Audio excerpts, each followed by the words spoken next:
Last time in the 23rd, we talked about him preparing a table, and the last part of that verse says, in the presence of my enemies.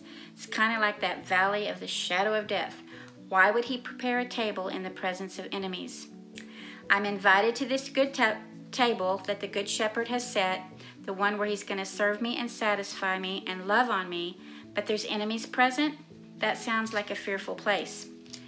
It will be a fearful place if we're looking around at the darkness, but imagine with me this huge table spread with piles of fruit and vegetables and desserts and meats, everything our minds can imagine, but it's in the middle of a forest surrounded by coyotes howling, hyenas laughing, lions roaring. Does that sound to you like your life maybe at the moment?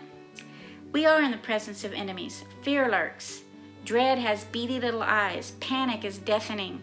And sorrow slithers around just a few feet away, and yet this table is inviting and we want to sit there, but we're afraid.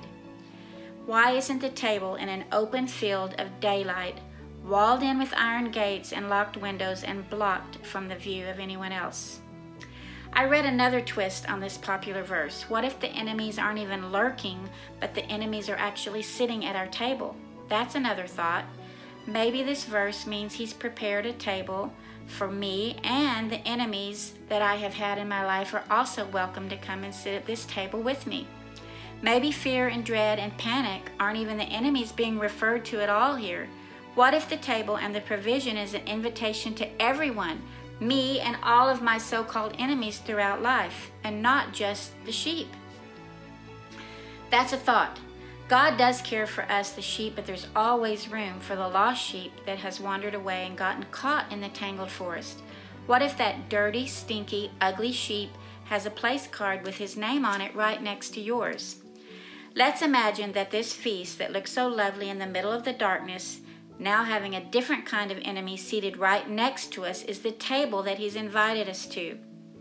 If it is, and if the shepherd is there serving and present, there is no fear.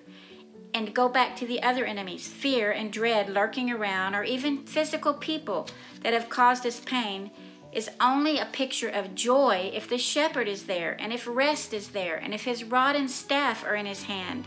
The table has to be so luring and inviting that we are blown away by his kindness more than we are repelled by those that annoy us.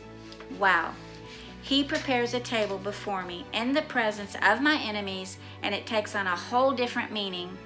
But could it be that that's the only way to truly eat and be satisfied at his table, is to accept his invitation, to sit where he places us, eat what he serves, and observe him while he does all of this, instead of observing the enemies around us?